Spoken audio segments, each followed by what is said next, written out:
Ben istəyərdim ki, qısa bir ifa eləyim. Dumanlı dağların başında durdum.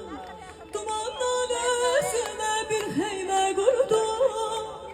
Dumanlı dağların başında durdum. Dumandan özüme bir heyme kurdum. Keçti hayalımdan öz güzel yurdum.